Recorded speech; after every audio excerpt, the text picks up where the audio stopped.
All right, picture this for a second. It's the dead of winter, 1985. You're tucked away in a secluded, snow-covered cabin in upstate New York.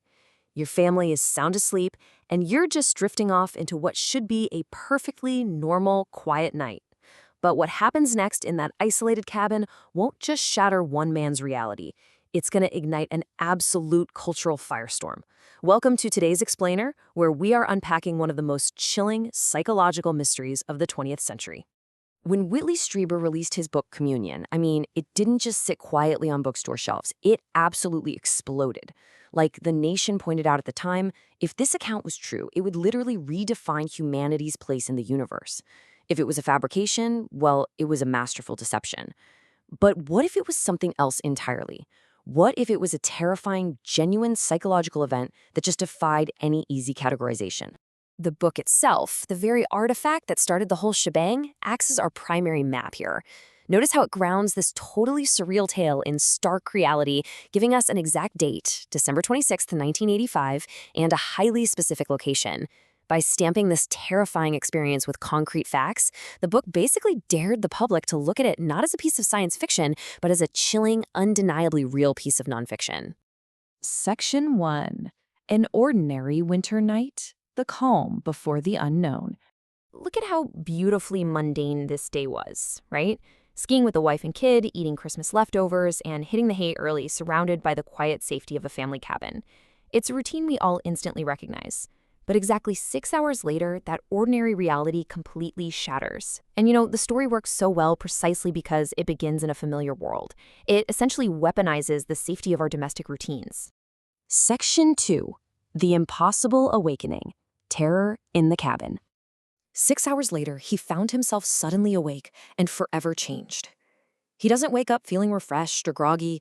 No, he wakes up to this visceral, overwhelming dread. Imagine just opening your eyes in the pitch black and finding that your body is completely, helplessly frozen. You are literally trapped under your own blankets. But way worse than the paralysis is the undeniable, terrifying sensation that the room is suddenly occupied. The normal rules of waking reality have instantly collapsed. He actually describes what he encountered as visitors from elsewhere. And notice the deliberate ambiguity of that word, elsewhere. It leaves the mystery completely wide open. Strieber's encounter is described in these disjointed sensory fragments that feel remarkably like a traumatic memory.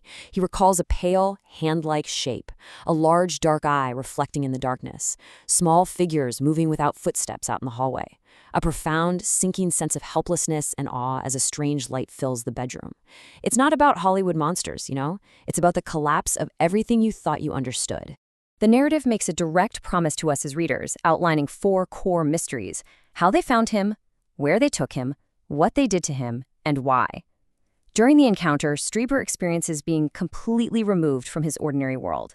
He describes these surreal flashes of metallic corridors, impossible rooms, strange symbols, and being surrounded by figures under a stark examination light.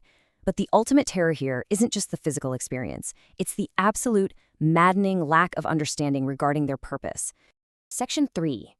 The Psychological Aftermath. The Enemy Within. So the next morning, Strieber is forced to basically interrogate his own mind. Remember, this guy was already an established horror writer, so when he wakes up with these fragmented, terrifying memories, he really has to ask himself, was this a dream, a hallucination, or reality? Did he invent this terror with his novelist's imagination, or did he actually experience something imposed on him from the outside? A person can survive fear, sure, but surviving the uncertainty of your own sanity, that is a much heavier burden. To try and solve this internal mystery, the story delves into the deeply controversial world of memory recovery and hypnosis. Memory, as we know, is not a pristine video recording. It's incredibly malleable. When you introduce trauma, intense fear, sleep states, and the power of suggestion into a clinical setting, you risk shaping and altering the very memories you were trying so hard to retrieve. The recovered memories feel emotionally real, for sure, but they remain highly complicated as factual evidence. Despite those complications, man, this story caused a massive public explosion. It reached a fascinated audience and sparked intense, widespread debate. Believers saw it as this brave testimony of actual contact, while skeptics dismissed it as a vivid nightmare or just a symbolic processing of trauma. But the reason it resonated so deeply, the reason it terrified so many readers, was because it attacked the perceived safety of their own bedrooms. It transformed one man's private terror into a massive cultural question. Are we really alone, even in the dark of our own homes? Which brings us to the giant elephant in the room. But did it really happen? The story is undeniably a masterpiece of suspense and atmospheric horror, but we need to take a step back from the campfire for a minute. Let's pivot our perspective, put on our analytical hats, and objectively examine the facts and alternative explanations for this event. Section 4. The Skeptical Lens, Science Meets the Supernatural. So the most prominent scientific explanation here is grounded in sleep paralysis. According to medical institutions like the NHS and the Cleveland Clinic, sleep paralysis is a temporary inability to move or speak while falling asleep or waking up. And crucially, it is often accompanied by an overwhelming feeling of fear, a distinct sense that someone or something is in the room with you, and extremely vivid hallucinations. When you compare them directly, the crossover is literally undeniable. On one hand, you have Strieber's specific claims, a frozen body, a sensed presence, intense terror, and visual entities. On the other, you have the clinical symptoms of sleep paralysis, an inability to move, waking awareness during REM sleep, panic, and hypnopompic hallucinations. Now, this doesn't inherently invalidate his experience, but it definitely shows that the exact physiological sensations he reported have very well documented, purely human explanations. Section 5. Story holes and final review, evaluating the experience. When we evaluate this narrative critically, we really have to acknowledge the major evidential gaps. First off, the story relies completely on subjective memory. Second, those memories are heavily influenced by altered states, like sleep and hypnosis, as well as immense, blinding fear. Third, there is a complete lack of independent physical proof. It's a completely internal experience. And finally, the ultimate why behind the visitors, which was one of the core promises made to the reader, remains entirely unresolved. So it all boils down to this crucial distinction between emotional truth and physical proof.